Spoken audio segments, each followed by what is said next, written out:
মানে একদম জমনি কথা এটা শুনিলো যে মুখ্যমন্ত্ৰী হিমন্ত বিশ্ব শৰ্মাৰ বুলি এটকাও নাই তেওঁৰ কোনো সম্পত্তি নাই বুলি কৈছে মানে সম্পত্তিৰ পাহাৰ গঢ়াৰ মানুহজনে কেনে সম্পত্তি নাই বুলি ক'ব পাৰে আজি বান্দিয়া ইন্টাৰনেশ্যনেল স্কুলখন কাৰ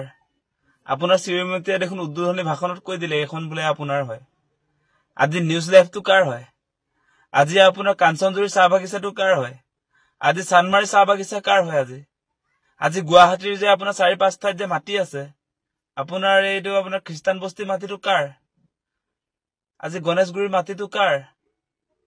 নিউজ লাইভ টাইম 12-18 নিয়মীয়া বাৰ্তা এইবিলাক কাৰ আচলতে এই প্ৰপাৰ্টি বিলাক কাৰ আজি তিনিচুকীয়াৰ চানমাৰী চাহ বাগিচা আপোনালোকৰ নহয় নেকি আজি কাঞ্চনজুৰি চাহ বাগিচা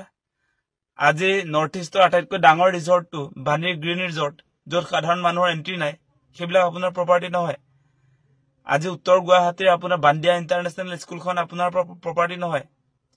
আজি নিউজ লাইভ টাইম 8 নিয়মীয়া বাৰ্তা 12-18 সেইবিলাক কাৰ প্ৰপাৰ্টি খ্ৰীষ্টান বস্তিৰ মাটিখিনি কাৰ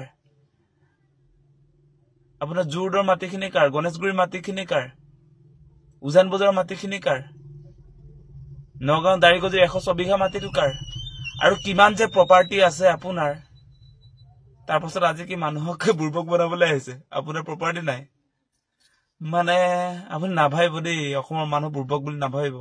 সবে জানে আপুনি যে সম্পত্তিৰ পাহাৰ গঢ়িছে আপুনি মুখ্যমন্ত্ৰী হোৱাৰ পাছত আপুনি কংগ্ৰেছৰ দিনত কিমান টকা পইচা খা সম্পত্তি গুটালে সেই কথা কি অসমৰ মানুহে নাজানে এটকাও নাই বোলে মুখ্যমন্ত্ৰীৰ আমি পাগল তেনেহলে কি কথা কয় বাৰু লাজ পাব লাগে দেই এনেকুৱা কথা নকব আপোনাৰ পত্নীটো নিজকে নীতা আম্বানী বুলিয়ে ভাবে আমি জানো নহয় এইবিলাক কথা কেলে এনেকুৱা কথা কবলৈ আহে নকব নুহুৱাই মানে নাচাজে আপোনাক নাচাজে সেই কথা কেতিয়াও নকব দেই